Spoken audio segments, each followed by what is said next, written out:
कधी तो प्रसंग येईल, कधी ती अवस्था प्राप्त होईल, कधी तो आनंद मिळेल सांगता येणार नाही. पण इच्छा ठेवून जर वाटचाल करायला गेली मिळणार नाही.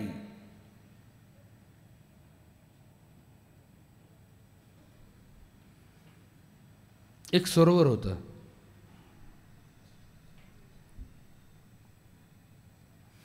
सुंदर सरोवर होतं. त्या सरोवराचं वैशिष्ट्य काय होतं माहिती आहे का? त्यात उडी टाकली की उत्तम सुंदर देखणं नरदेह मिळायचा. ऐश्वर्य संपन्न गुणवान शक्तिशाली मनुष्यदेह मिळायचा. त्या सरोवराचं वैशिष्ट्यच होतं. त्या सरोवराच्या काठाला एक झाड होतं आणि त्या झाडावर एक माकड आणि एक माकडीन दोघंजण वास करत होते. त्या सरोवराबद्दल त्यांना काहीच माहीत नव्हतं. त्या माकडाला माकडीला काहीच माहीत नव्हतं. दृष्टांत मनाचं कान करून ऐका. सरोवरामध्ये हा गुणधर्म आहे कोणता की तेजपुंज ऐश्वर्यवान शरीर मिळायचं. पण आणखीन एक अट अशी होती ती एकदाच या माकडाला आणि माकडिणीला काहीच माहीत नव्हते त्या सरोवराबद्दल. खेळता खेळता दोघांनी त्या सरोवरात उडी टाकली. हो, आणि सरोवरातून बाहेर आल्याबरोबर पाहतात तो एक तेजपुंज देखणं राजबिंड ऐश्वर्यवान शरीर मिळालं. मनुष्य देहात ती आली. दोघंही आनंदी झाले. हो, ती माकडीन देखणी स्त्री झाली. हो, आणि हा राजबिंडा पुरुष झाला.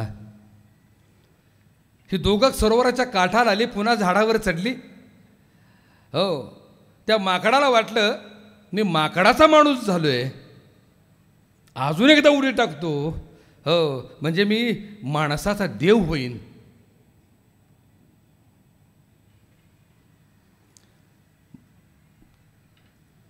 ती माकडीन म्हणजे ती स्त्री रूपात असली म्हटली नको उडी टाकूस, काय तर घोटाळा होईल. मिळाले हे चांगले मिळाले. येण्यासारखं काय? येडेस का काय? आपण आता नाही का बघितला अनुभव? हां, एकदा उडी टाकली मनुष्य देह मिळाला, दुसऱ्यांदा उडी टाकू देव होऊ आपण.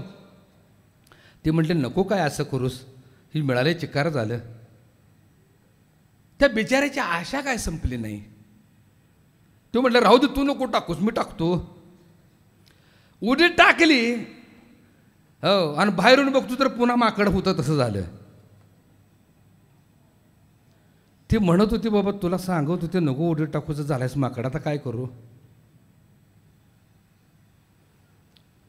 ती त्याला सोडून गेली. आणि ते जे माकड होतं ना ते एका मदाराच्या हाताला गावलं. मदाराने त्याच्यात गळ्यात बांधली दोरी, लागलं खेळवायला रस्त्यानं. एके दिवशी राजाच्या लग्नाचं आवाहन आलं. राजाच्या लग्नाचं आव्हान आलं. कुणाला? त्या मदाराला. काय चल रे बाबा, माझं लग्न आहे, तुझा खेळ दाखव. त्याच माकडाला घेऊन जो मदारी आला ते नाचवायला लागला. तर त्या लग्नामध्ये ह्या माकडाबरोबर जी माकडीण होती ती राणी झाली होती त्याच्या राजाच्या शेजारी. आणि तो बिचारा माकड मदाऱ्याच्या दोरीनं उड्या मारत होता. इतका त्रास झाला बिचाऱ्याला. उडी मारली नसती बरं झालं असतं, नाही का? ही बिचारी राणी झाली आणि मी माकड ते माकडच राहिलो. परमार्थामध्ये तसंच आहे. परमार्थाचा आनंद मिळतो, वादच नाही. पण इच्छा ठेवून ज्यावेळेला पुन्हा पुन्हा त्या अवस्थेची अपेक्षा कराल तर निश्चितपणानं पूर्ववत दुःख प्राप्त होईल.